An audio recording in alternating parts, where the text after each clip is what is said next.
put some water in the sink, probably like lukewarm, I think. Then I'm going to soak these guys probably for a good hour or more because I have to go walk the dog and I have to do a phone conference. So they'll sit here for a while. But I'm going to put around a tablespoon of citric acid in the water, let them soak, and yeah, we'll see where we go from there. Okay, next step, after the yarn has been soaking for a good hour or more, an hour and a half, I've added water to this pot. I'm starting with not a lot. I'm halfway up to my first joint in my finger. So about to there. There's about half a tablespoon of citric acid in here as well. And I'm going to just put this on low, start to get it warmed up. In the meantime, I'm going to come over here and I am going to take my 5 mini skeins, or my 1 skein, as it were. I'm going to squeeze this out so that it's not soaking. And then I'm going to put it in the pot. And what I'm trying for is I'm hoping that the water in the pot will cover sort of the base of it a little bit, but that mounds of it will stick up out of the water, kind of like this. So that's what I'm going to do next. When I put the yarn in the pot, I actually I hung it straight up and I dropped the base down into the pot, laid it this way, then I laid it back on itself, and then I did the same to the medium, and then the same to the top of the skein. The reason why is because this way I have sort of 3 sections where there's a bit underneath in the water, and there's some on top that's sticking out of the water. So hopefully that will allow any of the dye that gets into the water in the pot to spread to each section a little bit. And then the speckles I'm going to do on top will also affect all 3 areas. Otherwise, if I dropped it straight down, then the bottom would be completely in the water and the top would not be. And I'd sort of go from one shade to another, which in itself would be probably lovely too, but that's not what I wanted to do. So it's in the pot. I'm going to let it heat up a little bit, and once it's hot, we're going to start speckling. While I'm waiting for the yarn to heat up, I'm looking at the dyes I want to use. I pulled out a navy, new navy, a new brown, a burnt orange, and a turquoise. I'm not sure about the turquoise yet, but what I'm going to attempt to do for the first time is use this little tea strainer. And I'm going to see if the dye pops through this easily. I'd like to mix it with a bit of citric acid so that when it's speckling, it's also speckling with a tiny crystal of acid that will help it strike faster. I don't know if that's going to work or not, so we're going to find out. The yarn is almost there. I had to add a lid to ensure that it all got steamed well. The yarn that's sticking out of the water obviously is taking longer to heat up because it's not in the hot water getting hot. In the meantime, I tried the citric acid with this filter and it falls straight through, so I can't shake this for it to fall. It's just going to fall straight through. I'm going to try 1/8 of a teaspoon of this navy to prep it. Hopefully it does not fall straight through. My 1/8 is actually maybe a little less than 1/8. So I'm looking at, this is a 1/4 of a teaspoon. And my very accurate measurements are this much.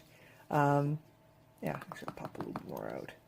So whether that's 1/8, might be more like 1/16. But, because I don't want the skeins to be completely navy. I just want to speckle them a bit and get some into the water. So let's see if this falls straight through the strainer.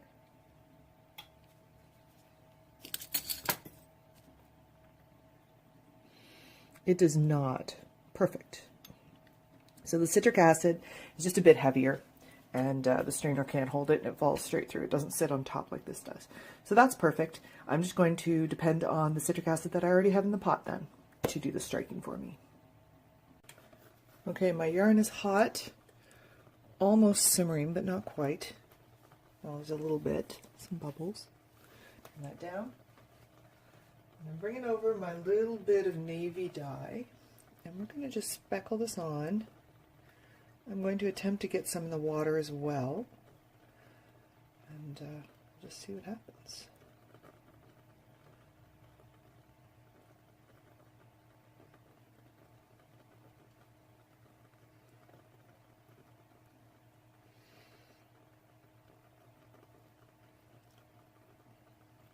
I think I'm going to make one area a bit more covered than the rest.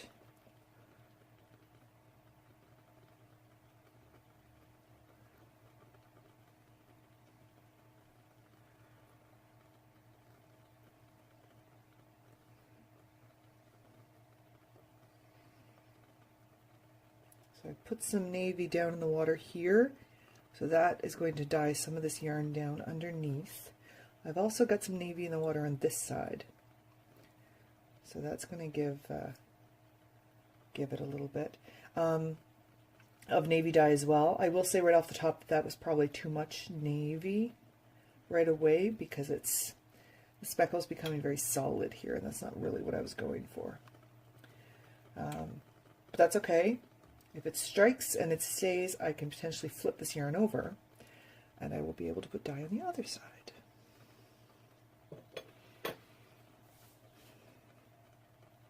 So I speckled with navy, too much navy, but that's okay. And then I put the lid on, and I've left it to steam for a while until the navy set. And I checked the navy with a plastic spoon to make sure that it was all set. And then I used this lovely little silicone tie to lift it up and effectively flip it over. So I picked it up and then I relaid it in the pot, trying to make sure the navy was on the bottom. And now I'm going to sprinkle it with a different color. So while I let these speckles set, I'm prepping a glaze, and it's in this pot here, which is smaller, deeper, thinner. That is water with a little bit of citric acid, and I'm going to try glazing with turquoise. Originally I thought navy, but I'm going to do turquoise. I'm going to see what happens. So as this yarn is almost ready, I'm going to speckle it with turquoise. And then, once the turquoise is set, I'm going to put it in this pot and glaze it. My glazing is still new, so I'm still trying to figure out exactly how much to put. It's 1 hank, so I'm going to guess maybe a 1/16 of a teaspoon to 1/8. And we'll use that for the glaze, and we'll see how dark it is. Okay, so probably more like 1/8.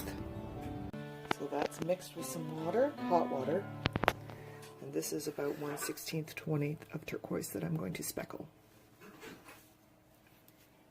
So I've added a bit of turquoise.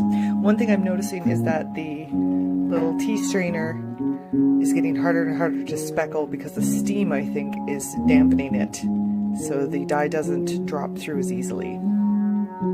Waiting for all the colors to set, I am going to sprinkle a little bit of citric acid over top, especially in the problem areas that are taking a while.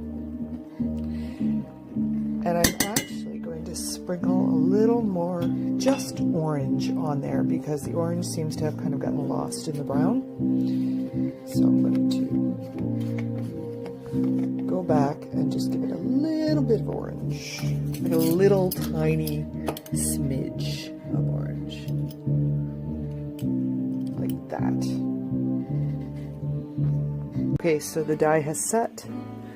Well, mostly. There's the odd little bit and piece that didn't, but I'm impatient. So I am going to move this to the glazing pot, which is set up.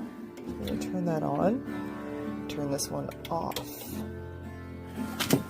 and try not to make a huge mess while I do it.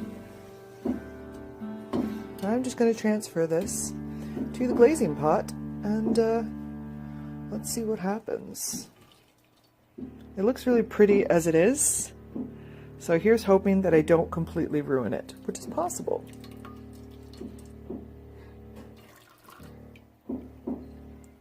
And in the pot it goes. I may regret that, but let's wait and see. I'm going to cover this baby up, leave her to heat, until all that dye is gone out of the water, and we'll see what happens.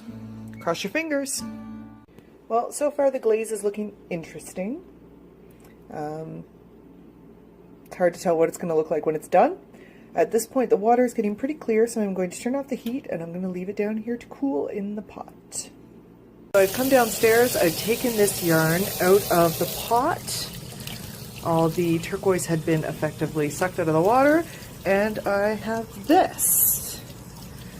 I'm going to wash it, dry, and see what it ends up looking like.